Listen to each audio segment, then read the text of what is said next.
President.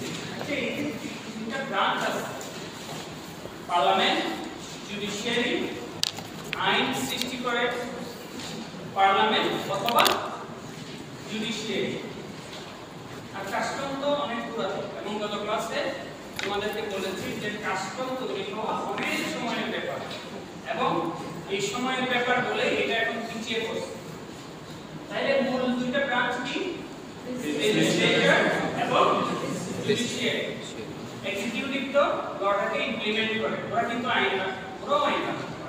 আগে ক্লাসে কথা বলবো যে ওরা ডেলিগেটেড লেজিসলেশন বানায়। অর্থাৎ পার্লামেন্ট সবাই মিলে করে ফেলে, পার্লামেন্ট আইনের স্কেলিটনটা তৈরি করে বেশিরভাগ, আর এটাকে ফ্ল্যাশ আউট করে অনেক সময় ডেলিগেটেড লেজিসলেশন। এক্সিকিউটিভ কিন্তু অনেক আইন বানায়, এমন না যে ওরা আইন বানায়। তো রুলস, রেগুলেশনস ওগুলো কারা তৈরি করে? এক্সিকিউটিভ ব্রাঞ্চ বেশিরভাগ তৈরি করে, অথবা যারা খুব এক্সপার্ট আছে ওরা কিন্তু তৈরি করে। আচ্ছা, আমাদের ব্রাঞ্চ কোনটা?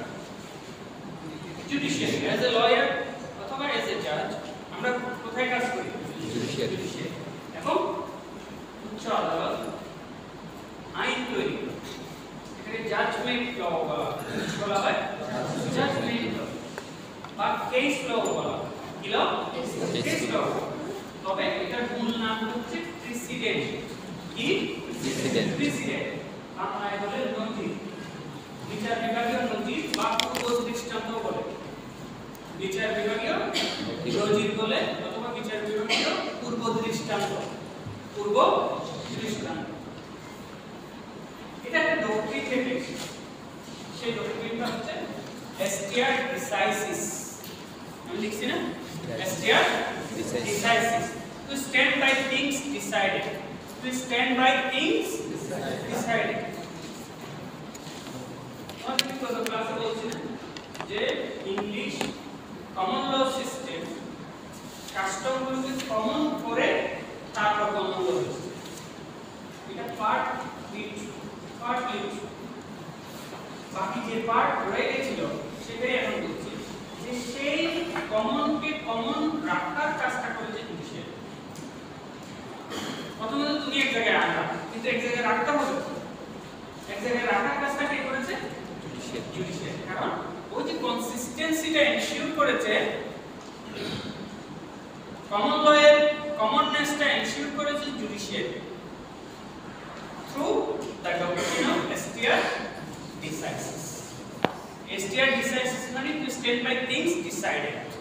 সহজভাবে বললে উচ্চ আদালতের রায় নিম্ন আদালতের জন্য বাধ্য। উচ্চ আদালতের রায় নিম্ন আদালতের জন্য বাধ্য। অর্থাৎ উচ্চ আদালতের নথি নিম্ন আদালতের জন্য বাধ্য,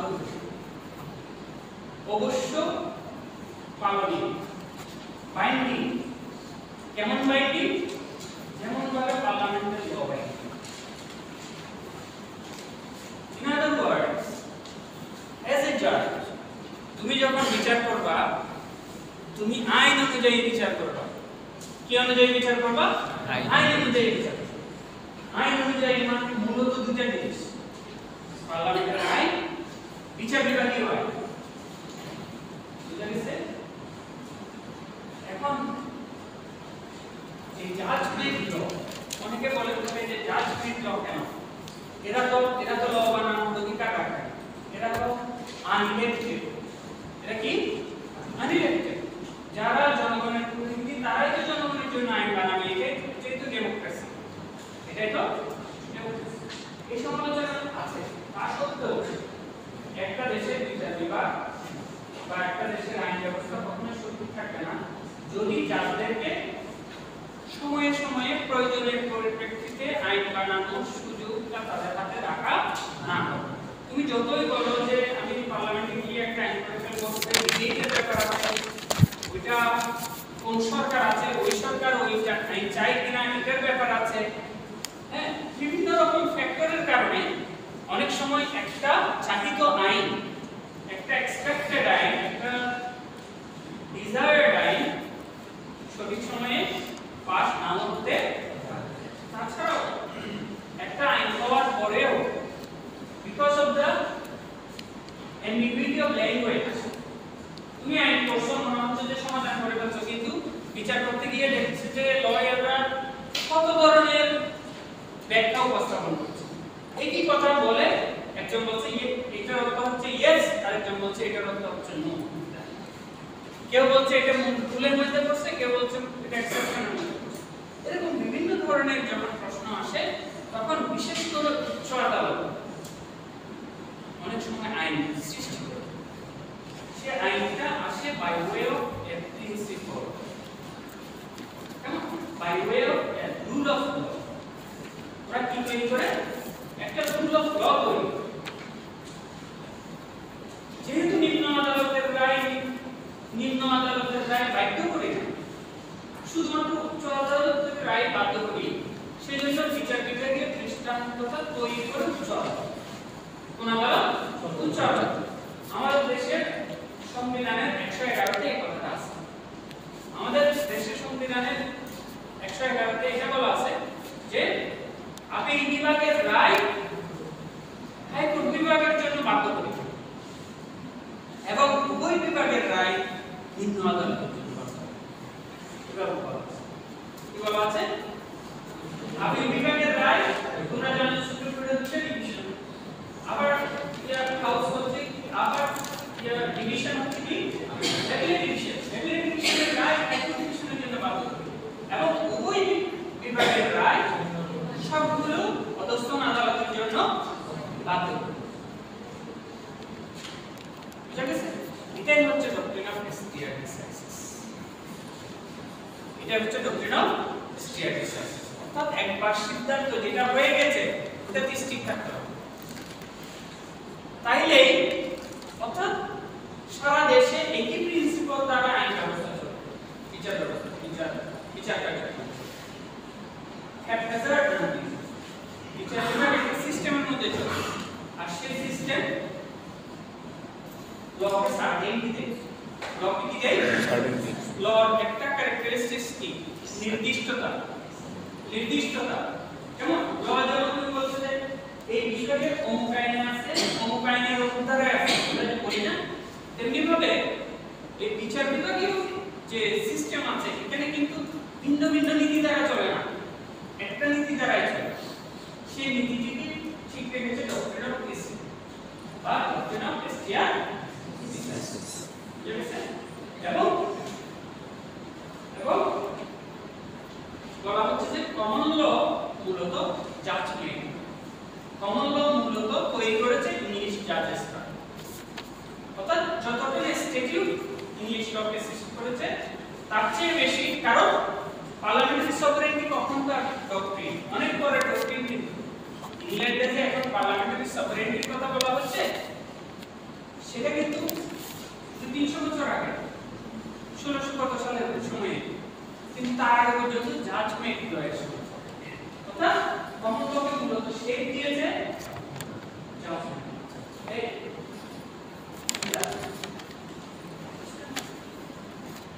নাম কি?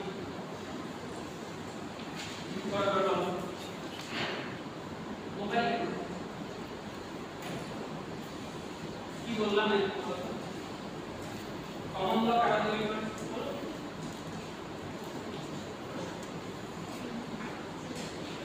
ঠিক আছে, বুঝা গেছে? এবার আসো, সবগুলো রায় কি উচ্চ আদালতের সবগুলো রায় কি বাধ্য করি নিম্ন আদালতের জন্য? Answer is no. এই প্রশ্নটা যদি করি তাহলে অনেকেই দিতে দিবি ইয়েস, উচ্চ আদালতের রায় নিম্ন আদালতের জন্য বাধ্য করি। আমি যদি প্রশ্ন করি উচ্চ আদালতের সব রায় কি নিম্ন আদালতের জন্য বাধ্য করি, অনেকেই লিখে দিবে এর মধ্যে ইয়েস, কারণ ডক্ট্রিন অফ স্টিয়ার ডিসাইসিস বলছে। আমি এখন কি বললাম? Yes or no? নো। শুধুমাত্র যেসব উচ্চ আদালতের রায় নতুন প্রিন্সিপাল তৈরি করে, নতুন প্রিন্সিপাল তৈরি করে, নতুন রুল অফ ল তৈরি করে, সেগুলোকে প্রেসিডেন্ট বলা হয়। এখন তোমাদের প্রশ্ন হচ্ছে স্যার নতুন প্রিন্সিপাল কেন তৈরি করে? আনসার ইজ অবভিয়াস, কারণ ওই কারণ ওই বিষয়ে ল নাই, ওই বিষয়ে এস্টাবলিশ ল অ্যাবসেন্ট। সেজন্য কোর্টকে একটা নতুন প্রিন্সিপাল তৈরি করতে হচ্ছে। সেই প্রিন্সিপালটাকে বলা হয় রেশিও ডিসাইডেড।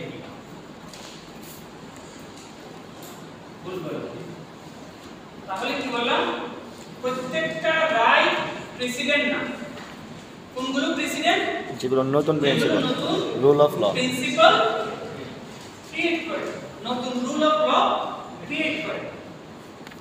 আর যে অংশটা প্রিসাইজলি ওই রুল অফ লটা তৈরি করে সেটাকে বলা হয় রেশিও ডিসাইডেড। ঠিক আছে, একটা কেসে মূল প্রিন্সিপাল সৃষ্টিকারী রেশিও, ওটাকে বলা হয় রেশিও ডিসাইডেড। ঠিক আছে,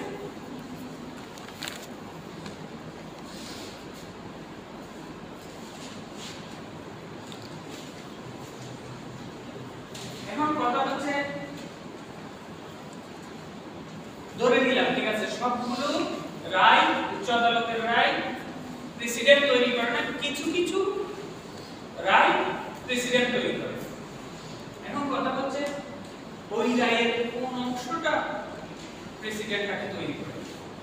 তোমরা জানো যে প্রত্যেকটা মামলা কোন না কোন পক্ষ জুডিশিয়াল রিভিউ, এটার একটা অ্যাপ্লিক্যান্ট আছে, একটা ডিফেন্ডেন্ট আছে, তাই না? প্রেসিডেন্ট বলা হয় ওই রুল অফ লকে যেটা ওই পক্ষগুলোর জন্য স্পেসিফিক ডিসিশনটা না, বরঞ্চ একটা জেনারেল রুল অফ ল তৈরি করে, সেটাকেই বলা হয় প্রেসিডেন্ট। বুঝা গেছে? তার মানে একটা কেসে তুমি ধরে নাও যে অমুক কেস এটা প্রেসিডেন্ট তৈরি করে, এই কেসের আগাগোড়া প্রেসিডেন্ট না, ওই জেনারেল রুল অফ ল। কারণ ল এর একটা ক্যারেক্টারিস্টিক্স কি, ইউনিফর্ম, এটা ইউনিভার্সাল, এটা ইউনিভার্সাল, শুধুমাত্র একজন মানুষের জন্য এটা প্রযোজ্য না, বরঞ্চ সবার জন্য প্রযোজ্য।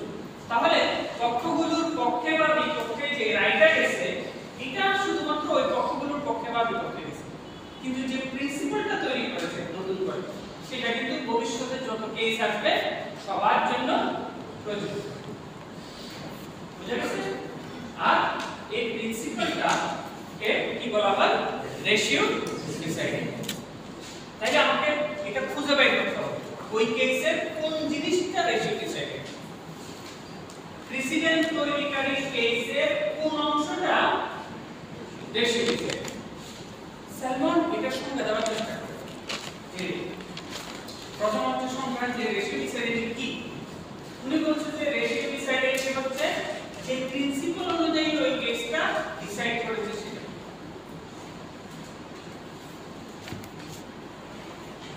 অথবা যে প্রিন্সিপালটা উনি অ্যাপ্লাই করেছে সেটা। নাম লেখা গেল, তোমরা বলতে পারো যে স্যার যে প্রিন্সিপাল অনুযায়ী চাইলে তো প্রিন্সিপাল তৈরি হইল কেন? ও বলছে কি ratio decided may be described roughly as the rule of law. এতটুকু তো তোমরা বুঝছো। রেশিও ডিসাইডেড হচ্ছে একটা rule of law applied by and acted upon by the court. যে প্রিন্সিপালটা, যে রুল অফ লটা কোর্ট অ্যাপ্লাই করেছে বা ওটা অনুযায়ী কাজ করেছে,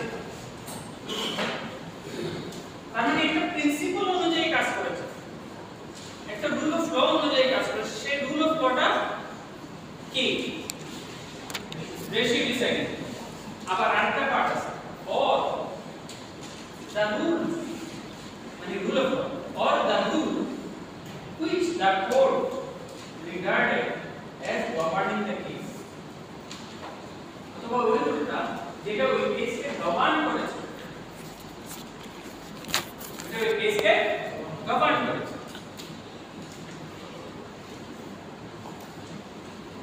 যে প্রিন্সিপালকে ফলো করেছে অথবা যে প্রিন্সিপাল ওই কেসটাকে গভর্ন করেছে। মানে সংজ্ঞাটা কতগুলো আমরা বুঝে যাচ্ছে কি, অর্থাৎ বুঝো নেই এটার কারণ আছে, আমি এটা আপডেট করব। তাহলে রেশিও ডিসাইডেন্ট কি? রেশিও ডিসাইডেন্ট ওই প্রেসিডেন্টের একটা পার্টকে বলে মূল পার্ট, যেটা জেনারেল প্রিন্সিপাল অফ ল তৈরি করে, যেটা জেনারেল প্রিন্সিপাল অফ ল তৈরি করে। এখন প্রশ্ন হচ্ছে জেনারেল প্রিন্সিপাল অফ ল তৈরি করে যে অংশটা, সেটাকে আমরা বুঝলাম যে সেটাকে রেশিও ডিসাইড বলে। সেটাকে কি বলে? Ratio decide. এখন কথা হচ্ছে রেশিও ডিসাইড এই জিনিসটা কি, যেটা জেনারেল রুল অফ ল তৈরি করে, বুঝবো কিভাবে? ও বলছে যে বুঝবো এইভাবে, যেটা অনুযায়ী ওই কোড গভর্ন, মানে যেটা অনুযায়ী ওই কোডটা এটা দিয়েছে, অথবা যে প্রিন্সিপালটা ফলো করেছে। এখন এখানে কোথাও বলা নাই যে এটা প্রি এস্টাবলিশড প্রিন্সিপাল, কোন একটা প্রিন্সিপাল সে তৈরি করে ফলো করেছে, অথবা যে প্রিন্সিপাল অনুযায়ী যে প্রিন্সিপাল ওই কেসটাকে গভর্ন করেছে।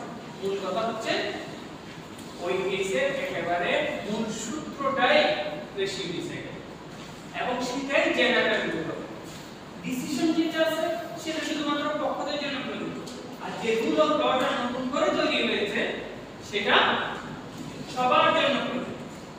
যেমন আমি তোমাদেরকে একটা প্রমিনেন্ট উদাহরণ, তোমরা এটা সবাই জানো, এরশাদ সরকার হাইকোর্ট ডিভিশনের পার্মানেন্ট বেঞ্চ করেছিল 6টা ডিভিশন, 6টা জায়গায়, কেমন বাংলাদেশের 6টা জায়গায়।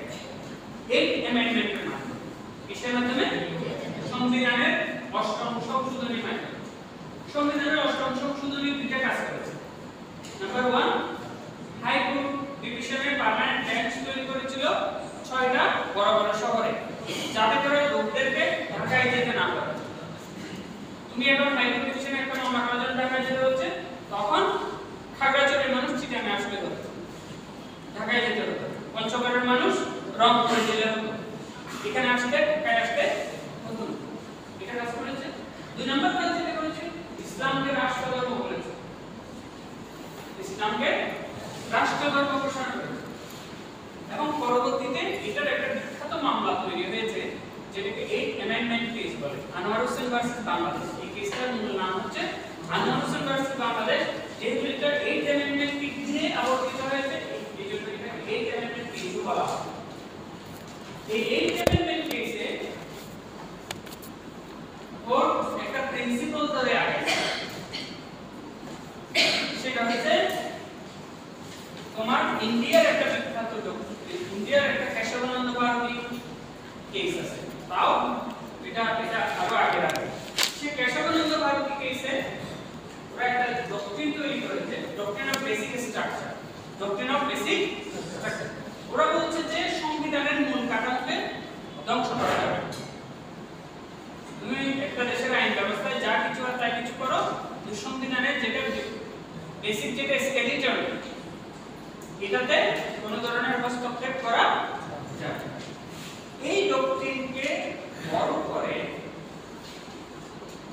আনোয়ার হোসেন ভার্সেস বাংলাদেশ কেসে কোর্ট বলেছে যে আমাদের দেশের সংবিধানের 1 নম্বর অনুচ্ছেদেই আছে, Bangladesh is a unitary independent people's republic. কেমন? বাংলাদেশ ইউনিটারি বলেছে, কি বলেছে? এককেন্দ্রিক। শব্দের অর্থ হচ্ছে, তোমরা জানো যে একটা দেশ হতে পারে এককেন্দ্রিক অথবা ফেডারেল। ওরা মূলত এটাই বলতে চেষ্টা করেছে যে ফেডারেল একটা কান্ট্রি হলে আমাদের দেশের হাইকোর্ট ভিন্ন ভিন্ন জায়গায় ইন্ডিয়ার মতো থাকতে পারে, কিন্তু আমাদের দেশ যেহেতু ইউনিটারি, সেজন্য একটা হাইকোর্ট ডিভিশন এবং একটা সুপ্রিম কোর্টের মানে মূল কেন্দ্র এক জায়গায় থাকবে। এটা করা যেত যদিও, কিন্তু আমি তোমাদেরকে শুধু অতটুকুই বোঝাতে চেষ্টা করতেছি যে একটা প্রিন্সিপাল থাকে, একটা কেসের একটা প্রিন্সিপাল থাকে। সেই প্রিন্সিপালটা বাংলাদেশের জন্য ওই কেসের নতুন সৃষ্টি করা হয়েছিল। এটা সংবিধানে কোথায় লেখা নেই, এটা আইন মানে স্ট্যাটিউটে কোথায় লেখা নেই, কোথাও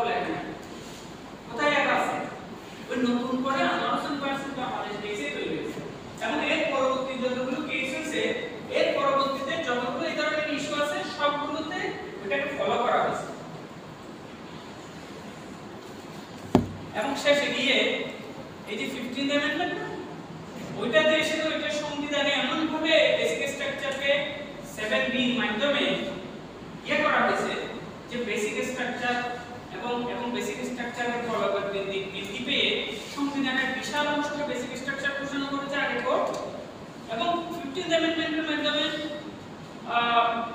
সংবিধানে বলে দেওয়া হয়েছে যে এগুলো কখনো কেউ চেঞ্জ করতে পারে না, এগুলো কখনো কেউ চেঞ্জ করতে পারে না। তার মানে বেসিক স্ট্রাকচার সংবিধানের অংশ হয়ে গেছে বাংলাদেশে। বুঝতে পেরেছো? এগুলো নিয়ে অনেক ধরনের ডিবেট আছে। এটা সংবিধান পড়ানোর সময় তোমাদেরকে বলা হবে যে এটা করতে পারে নাকি করতে পারে না। এক জেনারেশনে ওই যে ইয়াসে বলছিল, টমাস জেফারসন সম্ভবত বলছিল যে প্রতি 20 বছর পর সংবিধান চেঞ্জ করা উচিত, প্রতি 20 বছর পর সংবিধান চেঞ্জ করা উচিত, কারণ এক জেনারেশনের আইডিয়া দিয়ে আরেক জেনারেশন চলতে পারে না বা চলা উচিত না। কিন্তু এটা ছিল ওর এই মতামতটা ছিল মাইনরিটি, ওর এই মতামতটা গ্রহণ করা হয়নি। এজন্যই আমেরিকার সংবিধান 200 বছরে মাত্র 33টা সংশোধনী নিয়ে এখনো ওইটাই বহাল আছে।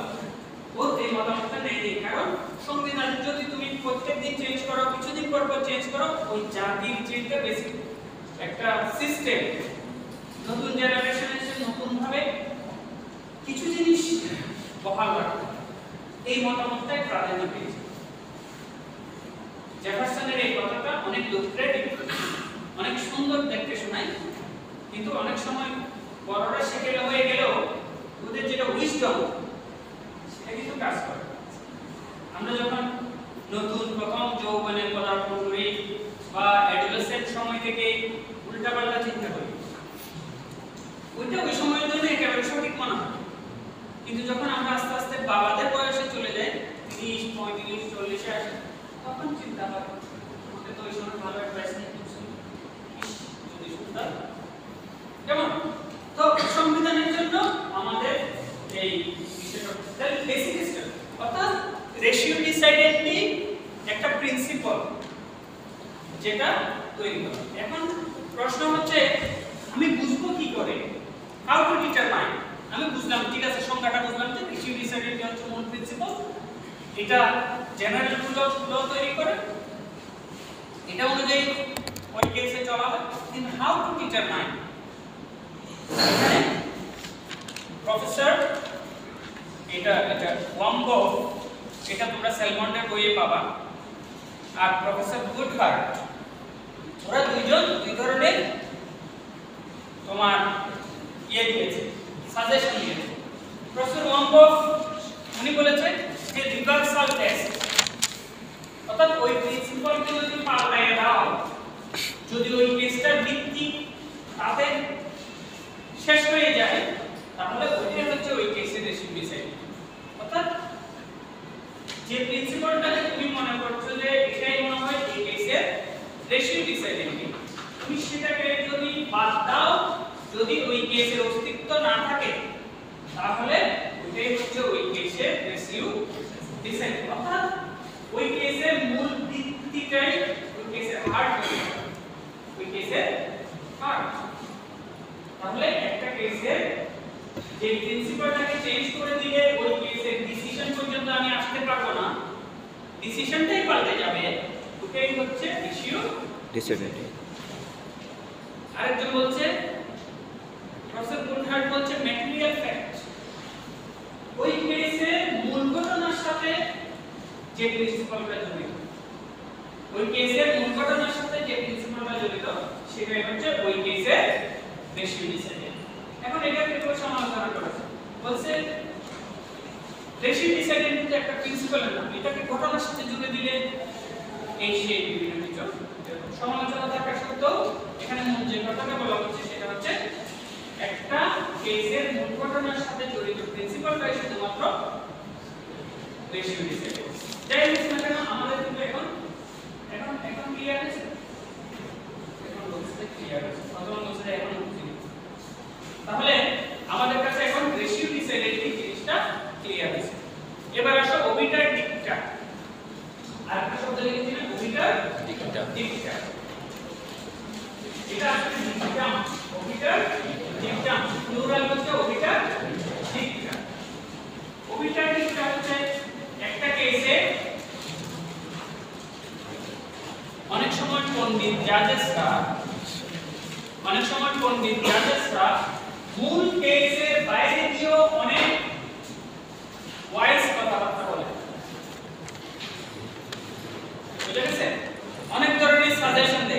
ব্যবস্থা এরকম হলে ভালো হতো, এই আইনটা ওই রকম হলে ভালো হতো। হ্যাঁ, এভাবে বিভিন্ন ধরনের পাণ্ডিত্যপূর্ণ কথাবার্তা বলে। অনেকে দেখবে যে 200 পৃষ্ঠা 300 পৃষ্ঠা, ওগুলো কি সবগুলো ঘটনার সাথে জড়িত নাকি? না, সে ওখানে অনেক পাণ্ডিত্য করে। পৃথিবীর বিভিন্ন বড় বড় জাহাজ আছে, আমাদের দেশে যেটা 8 অ্যামেন্ডমেন্ট কেস বলছে, এটা একটা কেস কতটুকু হতে পারে? এটা 350 পৃষ্ঠা কেস। এটা একটা ভলিউম আছে, তোমরা পাবা মার্কেটে। কত পৃষ্ঠা? 350 পৃষ্ঠা কেস। এই জাস্টিস খাইরুল্লাহ যে 13 অ্যামেন্ডমেন্ট বাতিল করে যে রায় দিয়েছে, এগুলো কয় পৃষ্ঠা কেস? এগুলো ছোট ছোট কেস না, এগুলো কয়েকশো পৃষ্ঠা কেস। তাহলে এগুলো সবগুলো কি ওই ঘটনার কথা বলছে? না, সেখানে অনেক ধরনের কথা বলছে। একটা দেশে ডেমোক্রেসি কিরকম হবে, একটা দেশে মানে ডেমোক্রেটিক একটা কান্ট্রির জুডিশিয়ারি কিরকম হবে, এগুলো নিয়ে অনেক ধরনের রেফারেন্স এসে দিয়ে অনেক সময় তার নিজের মত করেও সে সাজেস্ট করার চেষ্টা করেছে এরকম হলে আমাদের দেশে ভালো, আমাদের আইন ব্যবস্থা, সাংবিধানিক ব্যবস্থা ভালো। এই কথাগুলোকে বলা হয় ওবিটার ডিকটাম। কিন্তু এগুলো দেশীয় ডিসাইডেন্টলি নয়, সেজন্য ওবিটার ডিকটাম প্রেসিডেন্ট তৈরি করে না। অর্থাৎ ওবিটার ডিকটাম অনুযায়ী নিম্ন আদালতের জন্য এটা বাধ্যকরী নয়। ঠিক আছে? তাহলে ওবিটার ডিকটাম হচ্ছে things said by the way, কথায় কথায় যে কথাগুলো বলা হয়, things said by the word, আমরা বলি না by the way সেই যে কথাগুলো। বাকি এই দরজাটা বন্ধ করা শুরু। আর কি general hypothetical reasoning, general hypothetical reasoning.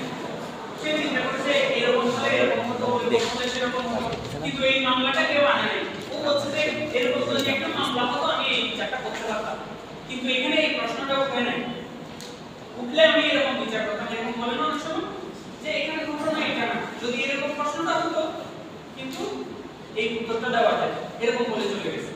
কিন্তু ওই প্রশ্নও উঠে নাই, ও উত্তরটা এমনিতে হাইপোথেটিক্যাল। এটা ওবিটার ডিকটাম, সেটা হচ্ছে ওবিটার ডিকটাম।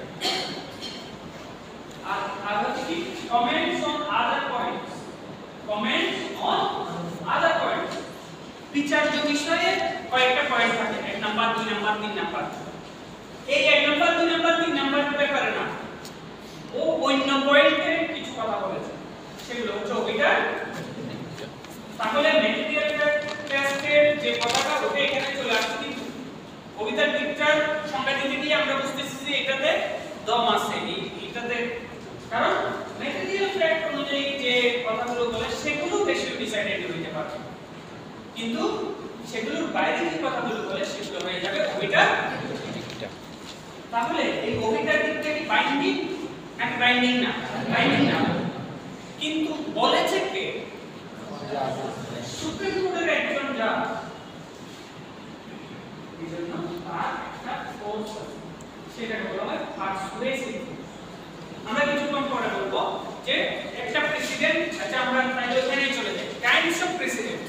প্রেসিডেন্ট কয় ধরনের? দুই ধরনের। একটা হচ্ছে অথরিটেটিভ, আর একটা হচ্ছে পারসুয়েসিভ। অথরিটেটিভ মানে কি? যেটা বাইন্ডিং। আর পারসুয়েসিভ মানে যেটা মানলেও মানা যেতে পারে। যেমন ইন্ডিয়ান সুপ্রিম কোর্টের রায় বাংলাদেশ সুপ্রিম কোর্টের জন্য পারসুয়েসিভ। ইন্টারন্যাশনাল কোর্ট অফ জাস্টিসের রায় বাংলাদেশের জন্য পারসুয়েসিভ। সেটা আমাকে পারসু করে যে এটা principal of justice, principal of human rights, যেখানে গুড সেন্স প্রিভেইল করে, যেখানে দেখতেছি যে রেশনালিটি আছে, যুক্তি আছে। হ্যাঁ, এই ধরনের জিনিসগুলো আমার উপর বাইন্ডিং না, কিন্তু আমাকে পারসু করে, এটাকে বলা হয় পারসু। তাহলে উচ্চ আদালতের রায় নিম্ন আদালতের জন্য বাধ্যকরী, কিন্তু একজন ব্রাদার জাজ একই লেভেলের একজন হাইকোর্ট ডিভিশনের একজন জাজ একটা রায় দিয়েছে, আর একজন ব্রাদার জাজের জন্য সেটা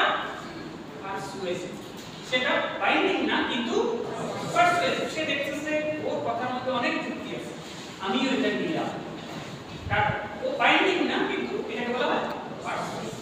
ঠিক আছে? তাহলে একটা প্রেসিডেন্ট হতে পারে অথরিটি, হতে পারে পার্সন। আরেকটা অপশন রাইট করা যায় যে ক্লাসিফাই করা যায় যে অরিজিনাল ডিক্লারেটিভ, অরিজিনাল একটা প্রেসিডেন্ট হতে পারে অরিজিনাল একদম নতুন প্রিন্সিপাল তৈরি করে, অথবা হতে পারে ডিক্লারেটিভ, হতে পারে ডিক্লারেটিভ। যেমন বেসিক স্ট্রাকচারের ডক্ট্রিনটাকে আসলে অরিজিনাল নাকি ডিক্লারেটিভ? আমাদের দেশের জন্য অনেকটাই অরিজিনাল, তাই না? আসলে তো ডিক্লারেটিভ, তাই না? এটা কিন্তু অলরেডি অরিজিনাল হচ্ছে ইন্ডিয়ান জাস্টিস আমাদের দেশে। তাহলে আমাদেরকে এটা মনে রাখতে হবে, অরিজিনাল মানে একটা প্রেসিডেন্ট যখন একেবারে প্রথম তৈরি হচ্ছে, এটা হচ্ছে অরিজিনাল প্রেসিডেন্ট। আর ওইটা যখন ফর এক্সাম্পল অ্যাপিলেট ডিভিশন একটা প্রেসিডেন্ট তৈরি করেছে, ওইটা আবার হাইকোর্ট ডিভিশন ফলো করেছে, তাহলে হাইকোর্ট ডিভিশনটাও কিন্তু প্রেসিডেন্ট, সেটা ডিক্লারেটিভ, সেটা আর অ্যাপিলেট ডিভিশনটা অরিজিনাল। ঠিক আছে? এখানে ভাই মেরা ক্লাসে মনোযোগ দিতেছে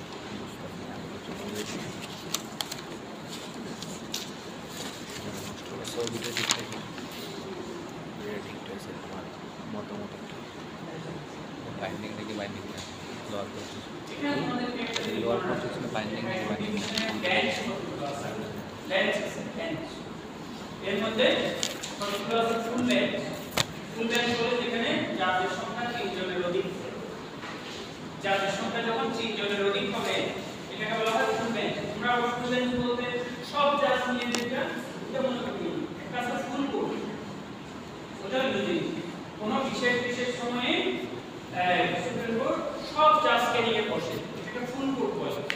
ওটা না, ফুল বেঞ্চ ফুল বেঞ্চ যখন বলে তখন জাজ বেঞ্চ কিন্তু গঠন করে কি সুপ্রিম কোর্টে তো চিফ জাস্টিস গঠন করে, সেই চিফ জাস্টিস গঠন করার সময় যদি ওই ম্যাটার কি গুরুত্বপূর্ণ, বিশেষ করে কনস্টিটিউশনাল ম্যাটার বলে 5 জনকে নিয়ে একটা বেঞ্চ করতে পারে, 7 জনকে নিয়ে একটা বেঞ্চ করতে পারে, 3 এর অধিক হলে আমরা এটাকে কি বলবো? ফুল বেঞ্চ। আর 2 জনের বেঞ্চ হলে সেটাকে বলা হয় ডিভিশন বেঞ্চ। 2 জনের বেঞ্চ হলে সেটা হচ্ছে ডিভিশন বেঞ্চ। আর 1 জনের হলে সেটাকে বলা হয় সিঙ্গেল বেঞ্চ। কেমন? Single bench. সেই বেঞ্চটা তোমরা মনে রাখবে যে এই এগুলো ওয়েট কিন্তু আলাদা, ফুল বেঞ্চের প্রাইস অনেক বেশি ওয়েট। আচ্ছা, এবার আসো কোন সময়ে একটা প্রেসিডেন্টের বাইন্ডিং ফোর্স বেড়ে যায়, circumstances that increase binding force of A president. এটা খুব গুরুত্বপূর্ণ। প্রেসিডেন্ট আবার সবগুলো গুরুত্ব এইরকম না, কতগুলো প্রেসিডেন্টের গুরুত্ব বেশি, কতগুলো প্রেসিডেন্ট বটে কিন্তু এগুলোর গুরুত্ব একটু কম। কখন একটা প্রেসিডেন্টের গুরুত্ব বেড়ে যায় দেখো, এগুলো বোর্ডে লিখে নিন। Number 1, unanimity of the court, UNIMITY, unanimity of the court, unanimity of the court। একটা কেস মনে করো 5 জনের বেঞ্চ ডিসাইড করছে, এর মধ্যে 3-2 মেজরিটি এটা হয়ে গেল, এটা বেশি গুরুত্ব নাকি 5-0? 5-0 গুরুত্ব, কারণ এখানে ইউনিয়নিটি আসে।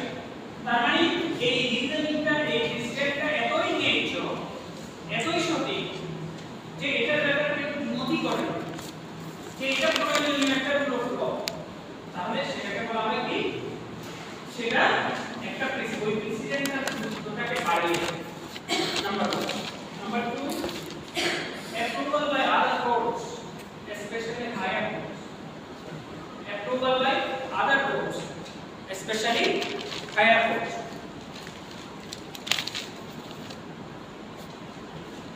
মনে করো হাইকোর্ট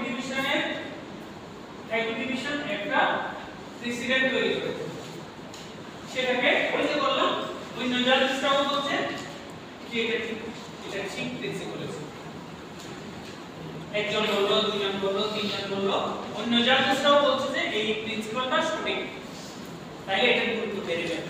আর যদি একেবারে আপিলের ডিভিশন বলে বসে যে হাইকোর্ট ডিভিশনের রিজেক্ট সঠিক ছিল, তখন আরো বেড়ে যাবে। তাহলে approval by other courts, specially higher courts, যখন অ্যাপ্রুভ করবে এটা প্রেসিডেন্ট, তখন প্রেসিডেন্টের গুরুত্ব বেড়ে যাবে। Number 3, eminence of the judge.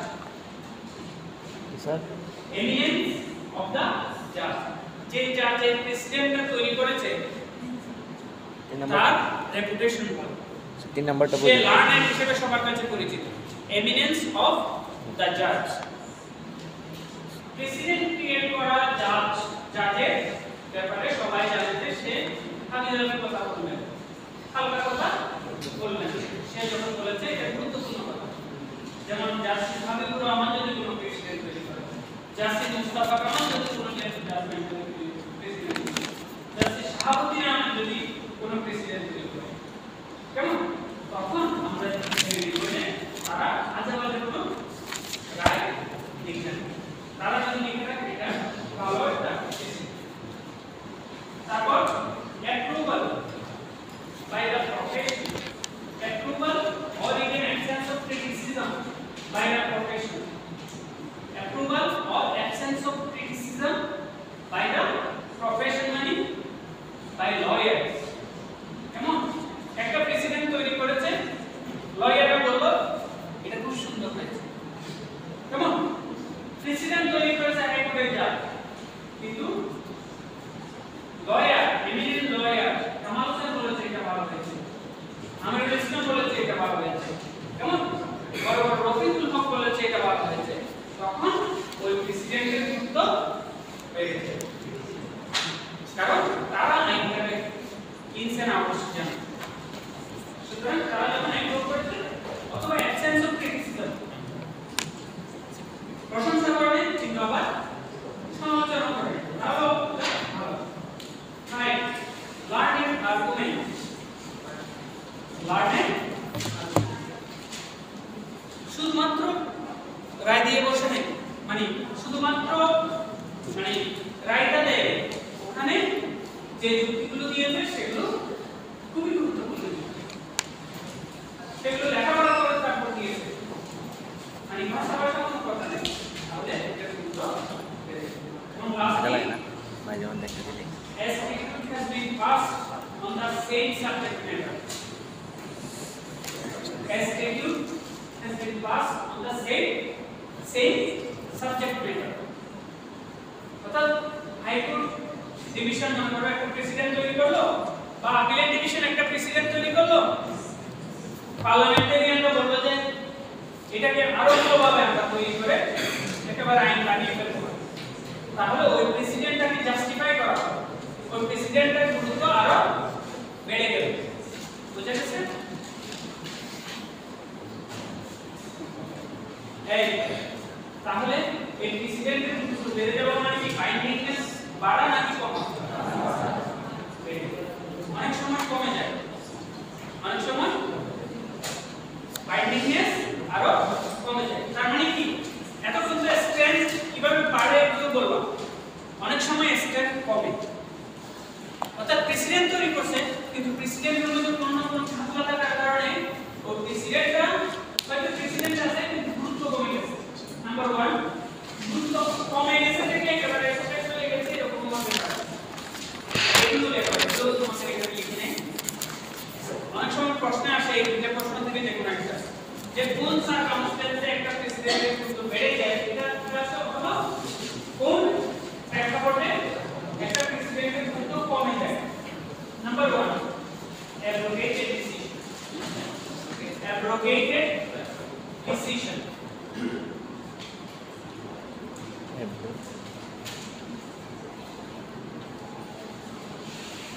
ওই ডিসিশনটা অ্যাব্রোগেট হয়ে গেছে, যেটা প্রেসিডেন্ট তৈরিকারী ডিসিশন সেটার এগেইনস্টে একটা স্ট্যাটিউট চলে আসছে, সেটার এগেইনস্টে কিসের এগেইনস্টে?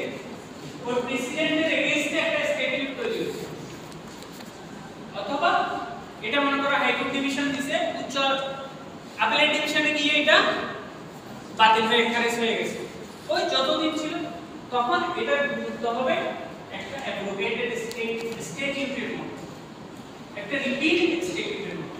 এখানে কিন্তু গুরুত্বপূর্ণ একটা শব্দ ঢুকে আসে।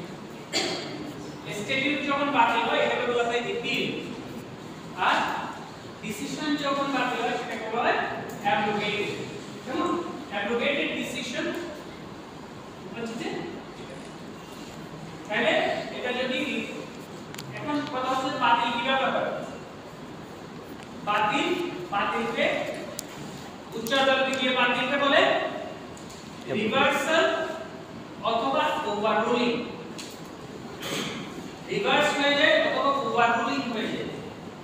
মনে করো যে কেসটা হাইকোর্ট ডিভিশনের প্রেসিডেন্ট তৈরি করেছে সেটাই আপিলের ডিভিশনে গিয়ে ছুটে গেল, সেটাকে বলা হয় রিভার্সাল। একই কেস উপরে গিয়ে বাতিল হয়েছে। আর অন্য আরেকটা কেসে এমন একটা প্রিন্সিপাল তৈরি করেছে আপিলের ডিভিশন যেটা হাইকোর্ট ডিভিশনের এটার এগেইনস্টে গেছে, তখন এটা ওভাররুল হয়ে গেছে। দুইটাই অ্যাব্রোগেশন, বুঝা গেছে? তাহলে যে কোনো ভাবে হোক না কেন উপরের আদালতে গিয়ে যদি এটা বাতিল হয়ে যায় তখন তো বুঝতেই পারছো এটার আর গুরুত্ব থাকবে না। এটা বইয়ে থাকবে কিন্তু এটার আর গুরুত্ব থাকবে না। Number 2, ignorance of statute. Ignorance of statute.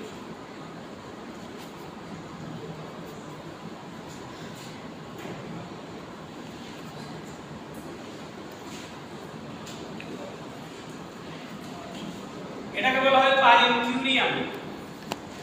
এটা কিউরেবল। এই শোনো, এটা বোঝার চেষ্টা করো। একটা নতুন প্রিন্সিপাল তৈরি করে একটা রায় এসেছে, মনে করে এটা আপিলের ডিভিশন। একটা নতুন প্রিন্সিপাল তৈরি করে একটা রায় এসেছে, সবাই মনে করলো এটা প্রেসিডেন্ট হয়ে গেছে, কিন্তু ওই রায় দিতে গিয়ে জাজ সাহেব একটা গুরুত্বপূর্ণ স্টেটিউটকে ইগনোর করে গেছে, যেটা এখানে রিলেভেন্ট। অর্থাৎ রিলেভেন্ট একটা লকে ইগনোর করে যে রায় দেওয়া হয়েছে সেই রায়টা পারিনকিউরিয়াম। সেই রায়টার কোনো গুরুত্ব নাই, কারণ জাজ সাহেবের প্রেসিডেন্ট কখন তৈরি করবে? যখন প্রিন্সিপাল নাই, কিন্তু এটা তো প্রিন্সিপাল আছে। সে আইনটা সে ইগনোরেন্ট অফ দ্যাট ল। তো একজন জাজ মনে করতেছে যে আমি প্রেসিডেন্ট তৈরি করে ফেলতেছি, কিন্তু সে লই জানে না। তাহলে এটা হচ্ছে পারিনকিউরিয়াম জাজমেন্ট। কি জাজমেন্ট?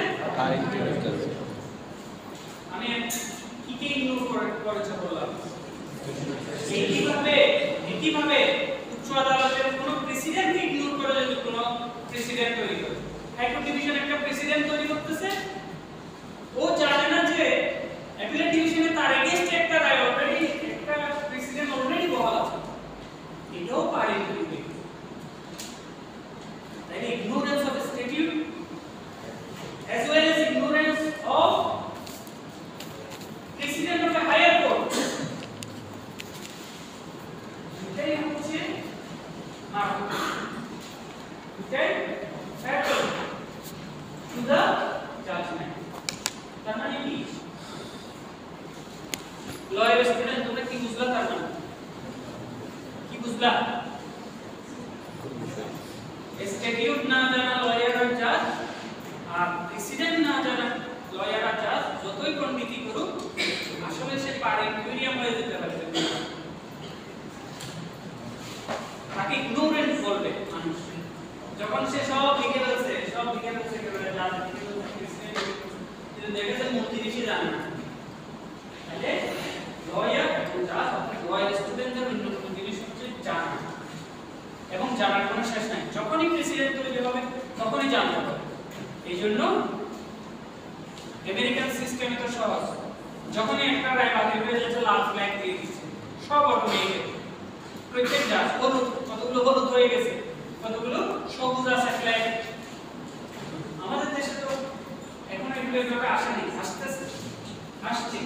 এখন যেটা আমরা এখানে সাবস্ক্রাইব করেছি মনপত্র, ইন্ডিয়ার একটা ওরা কোম্পানি, কিন্তু বাংলাদেশের supreme court, international court of justice, international criminal court, US এর সবগুলো জাজমেন্ট, ইউকে এর সবগুলো জাজমেন্ট ওরা এগুলো নিয়ে আসছে এবং তারা ফ্ল্যাগিং করতেছে।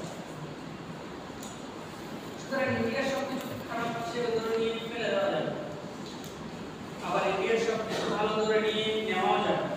আমাদের যেটা দেশের জন্য ভালো সেটা নিতে হবে, যেটা দেশের জন্য খারাপ সেটা করতে হবে। ব্যাপারটা বুঝছো? তাহলে যতক্ষণ মনপত্র আমরা তৈরি করতে পারতেছি না, ওইটার সুবিধা নিয়ে আমরা লেখাপড়া করবো না। ইন্ডিয়ার সব বই আজকে ব্যান করে দিলে বাংলাদেশের আইনে লেখাপড়া চলবে।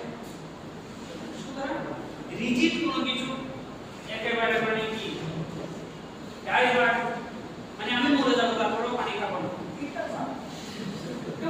আমাদেরকে কিছুটা ফ্লেক্সিবিলিটি সবকিছুতে রাখতে হবে। তোমরা মনোপত্র আমরা সাবস্ক্রাইব এটা করেছিলাম এই বছর, আবার ম্যাডামকে বললাম ভুলেও গেছি, এটা করলে তোমরা এখানে সবগুলো কেস, যে কোনো একটা বিষয়ে তুমি যদি কেস সার্চ করো পৃথিবীর সব কেস চলে আসবে, মানে পৃথিবীর সব দেশ ওখানে নাই, গুরুত্বপূর্ণ সবগুলো দেশের কেস তোমরা পাবে। আমেরিকাতে এই সংক্রান্ত কি কেস আছে, যেমন ধরো মার্সি বাই দ্য প্রেসিডেন্ট, মানে কি বলতে রাষ্ট্রপতি কর্তৃক অনেককে যে ক্ষমা করা যায়, এগুলোর ব্যাপারে তুমি জানতে চাও ফর এক্সাম্পল, তাহলে আমেরিকাতে এরকম কি জাজমেন্ট আছে, বিভিন্ন জায়গায় কি জাজমেন্ট আছে, এগুলো সব চলে আসে। এটা জাস্ট একটা एग्जांपल দিচ্ছি। তাহলে এই সুবিধাটা, আচ্ছা তাহলে আমাদেরকে কি করতে হবে, যদি ম্যানুয়াল থাকে তাহলে আমাদেরকে সবসময় পড়ার মধ্যে থাকতে হবে এবং প্রত্যেক মাসে যে রায়গুলো হয় সেগুলো থেকে সবচেয়ে গুরুত্বপূর্ণ কেসগুলো থেকে কিন্তু মাসিক রিয়েলাটা বের হয়, আর বছর শেষে সেটা ভলিউম আকারে 12 মাসের সবগুলো নিয়ে বইটা বাইরে লেটেস্ট পর্যন্ত আছে। সেজন্যই যখন লয়ারদের চেম্বারে আমরা দেখি তখন আমরা কি দেখি, মানে এগুলো বলি, এগুলো কিসের বলি, এগুলো বেশিরভাগ প্রেসিডেন্ট, বেশিরভাগ সবগুলো যে কেস প্রেসিডেন্ট হচ্ছে তা না, রায়গুলো, এবং রায়গুলোর মধ্যে কিছু কিছু প্রেসিডেন্টও আছে। এখন রায়গুলোর মধ্যে কোনগুলো প্রেসিডেন্ট এটা কেমনে জানবে, তাহলে তোমাকে ওই লটার ব্যাপারে ভালোভাবে জানতে হবে, যে বিষয়ে তুমি প্র্যাকটিস করো সেই বিষয়ে প্রেসিডেন্ট কোনগুলো, সেটা যদি তুমি না জানো তখন তুমি একটাকে আনলা, কোর্টকে বললা যে উচ্চ আদালতের এই রায় আছে, তখন অপরপক্ষ বলবে স্যার রায় তো আছে কিন্তু president,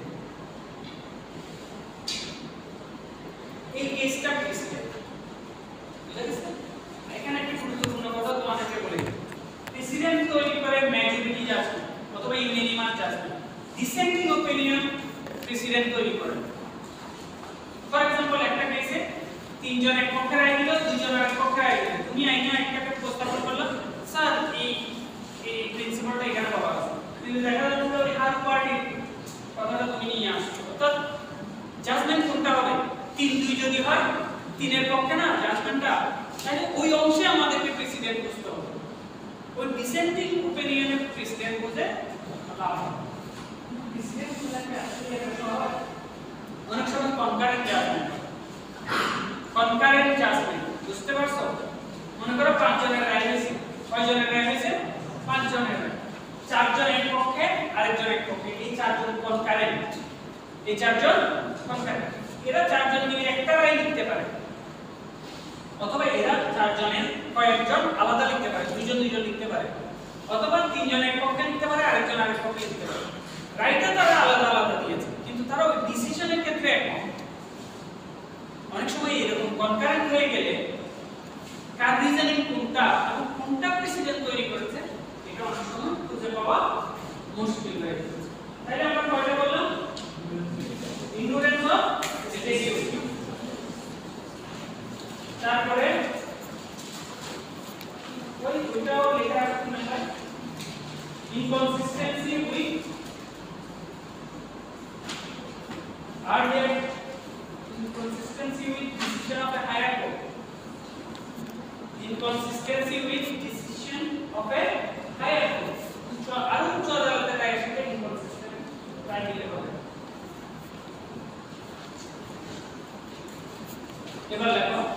inconsistency between earlier decisions of the same rank.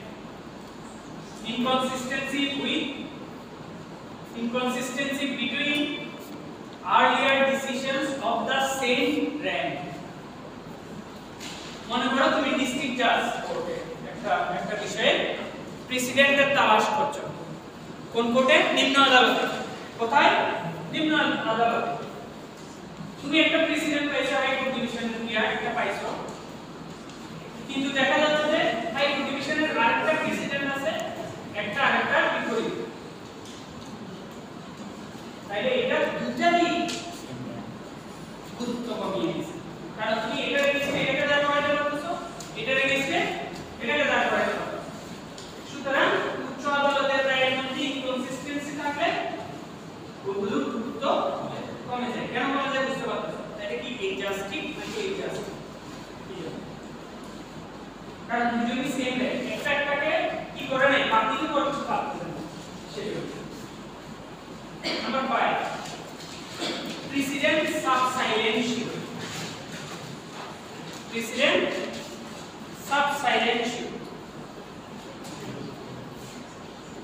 Sub silentio, precedent sub silentio. শোনো, একটা প্রেসিডেন্ট তৈরি হয়েছে কিন্তু এটা সাব সাইলেন্সিও। সাব সাইলেন্সিও মানে মনে করো ওই কেসে 5টা বিষয় বিচার্য বিষয় ছিল। কয়টা? 5টা। এর মধ্যে মনে করো যে কোনো একটা ব্যাপারে কিছু না বলে ওই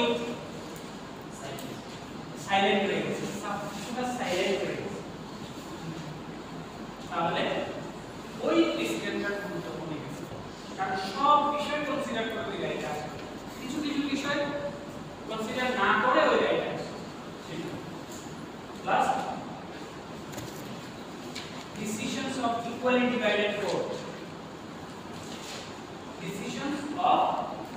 Decision of equally divided court. ওই যে বললাম না ডিভিশন বেঞ্চ মনে করো দুইজনকে নিয়ে গঠিত হয়েছে। কয়জনকে নিয়ে গঠিত হয়েছে? দুইজনকে নিয়ে গঠিত হয়েছে। একজনের কথাই মনে হচ্ছে যে প্রেসিডেন্ট তৈরি হয়েছে, আরেকজন তার এগেইনস্টে কথা বলছে, একই কেস। তাহলে আসলে প্রেসিডেন্ট তৈরি মানে হইছে, বাট এটার গুরুত্ব কমে গেছে। বুঝা গেছে? এখন লাস্ট একটা পয়েন্ট বলেই আমাদের আলোচনা শুরু করব। সেটা হচ্ছে যে ইনইকুয়ালিটি, জাজরা কি আইন মানা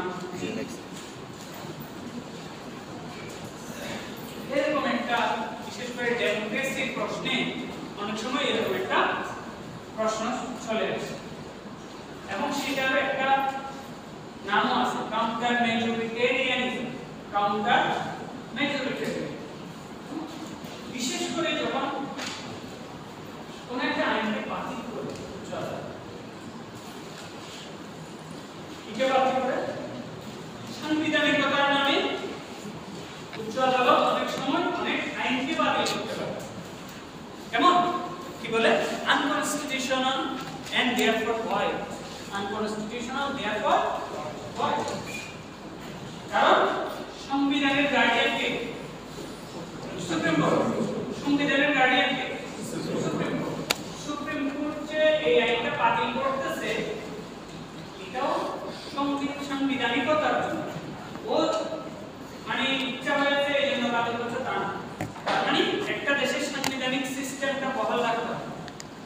তুমি সংবিধানও আছে, আবার উল্টা পাল্টা একজন একভাবে চলছে, এটা কি করা হবে? পার্লামেন্ট যখন যেটা ইচ্ছা সেটা যদি করতে পারে, তাহলে কি সংবিধান থেকে আর কোনো লাভ আছে? লাভ নেই। সেজন্য স্পেসিফিক এই কাজটা সুপ্রিম কোর্টকে দেওয়া হয়েছে। তার মানে এটা এমন না যে পার্লামেন্টের উপরে সুপ্রিম কোর্টকে স্থান দেওয়া হয়েছে। এটা কি বাজেট কি সুপ্রিম কোর্ট করতে পারবে? এটা exclusive jurisdiction of the parliament. তাহলে তোমার কাছে তো আমি হস্তক্ষেপ করছি, আমাকে যেটা সংবিধান দিয়েছে আমি এটা করছি, এই জিনিসটা আমাদের বুঝতে হবে। তাহলে জুডিশিয়াল রিভিউ যে ক্ষমতাটা আছে, judicial review of A statute, parliamentary statute হলো এটা করতে পারে। আবার judicial review of administrative decision, administrative decision তো জুডিশিয়াল রিভিউ করতে পারে, তাহলে সেই ক্ষমতাটা আমাদের বুঝতে হবে। মূলত যাদের কাজ হচ্ছে অর্থাৎ লকে সে বিচারের মাধ্যমে লাভ করবে। ল বানানো তার হচ্ছে প্রাথমিক কাজ, স্টেপ না তার মধ্যে সে সময়ে সময়ে দেশের প্রয়োজনে আইন ব্যবস্থা প্রয়োজনে আইন বানাবে। কিন্তু বানাবে কিভাবে? তুমি যে প্রেসিডেন্ট তৈরি করছো তুমি কিভাবে করবে? কিছু জিনিস আছে যেগুলো তৈরি যেমন পৃথিবীর অন্যান্য বড় বড় আদালত, এটা তোমাকে পাস করে আর তুমি যখন বানাবা এটা তোমার দেশে হবে প্রেসিডেন্ট, তখন সেটা ডিক্লারেটরি না বরঞ্চ অথরিটেটিভ। কেমন একটা ল তৈরি করছে, বাইন্ডিং একটা ল তৈরি করছে, বুঝা গেছে? তাই কি দেখবা অন্য দেশে আর কি একই রকম অন্যান্য ব্রাঞ্চ অফ ল প্রেসিডেন্ট করবে। ঠিক আছে, তুমি ক্রিমিনাল ল এর একটা বিষয় সিদ্ধান্ত দিচ্ছ, সিভিল লতে একই বিষয়ে কি আছে, আর টর্টে একই বিষয়ে কি আছে। মনে করো কনজিউমার ল নিয়ে তুমি একটা কাজ করছো, পেনাল কোডে কি আছে, ওই সংক্রান্ত প্রেসিডেন্ট। আর কি অন্যান্য ব্রাঞ্চ অফ লতে কি কি কনসেপ্ট আছে, একটা লয়ের কনসেপ্ট কিন্তু আরেকটাকে হেল্প করতে পারে, এগুলো দেখো। এবং লাস্টলি তুমি আইন ব্যবস্থাটাকে ভালো করে মানে পলিসিটাকে, দেশের পলিসি, আইন ব্যবস্থা policy should look at the broader issues of policies. কেমন পলিসিগুলো দেখো যে আমাদের দেশ কিভাবে চলতে চায়, আসলে আমাদের আইন ব্যবস্থা কিভাবে চলতে চায়, সেগুলোর সাথে কনসিস্টেন্সি রেখে তোমার যে উইজডম, তার মানে কি বললাম, এগুলো যে ফলো করতে হবে তার মানে কি বললাম, তার মানে তুমি আর্বিট্রারিলি প্রেসিডেন্ট তৈরি করছো না, কিন্তু তুমি অনেকগুলো জিনিস কনসিডার করে তারপর তুমি একটা প্রেসিডেন্ট, এবং এটা অনেক বড় অনার যখন তোমরা ইনশাআল্লাহ সুপ্রিম কোর্টে জাজ হবে এবং প্রেসিডেন্ট তৈরি করবা দেশকে সঠিকভাবে গাইড করার জন্য, তখন এটা তোমার মানে অনার অফ ইওর লাইফ হবে, তাই না? যাবে তো ইনশাআল্লাহ, তোমরা অবশ্যই যাবে যখন এবং তখন, কিন্তু ওই দীর্ঘমেয়াদে দেশের জন্য কি ভালো হবে সবকিছু বিবেচনা রেখেই একটা প্রেসিডেন্ট তৈরি হয়। কারণ তুমি এজ ইফ তুমি সারা দেশের মানুষের জন্য একটা পার্লামেন্ট যেভাবে আইন তৈরি করে, তুমি একটা কলমের খুঁচাই হয়ে একটা তৈরি করছো, সুতরাং অবশ্যই সেখানে উইজডম থাকবে, সেখানে অনেক কনসিডারেশন থাকতে হবে। হুট করে একটা বলে দিলাম, তাহলে আজকে আমরা প্রেসিডেন্ট করলাম। লেজিসলেশন আমরা ডিটেইলস করব, লেজিসলেশন তোমরা ইয়েতে পড়ছো না, লিগ্যাল সিস্টেমে যত কিছু পড়ছো তার সাথে একটু করে আমি পড়িয়ে এই তোমাদের পরবর্তী চ্যাপ্টার যেগুলো আছে শোনো, রাইট ডিউটি এরকম একটা চ্যাপ্টার থেকে শুরু করে এখন কনসেপ্টগুলো আস্তে আস্তে আমরা পড়বো। বেশি ক্লাস লাগবে, এক একটা চ্যাপ্টার এক একদিনে পড়াবো। দুই একটা বড় চ্যাপ্টার আছে যেমন লাইব্রেরি, এগুলো আমরা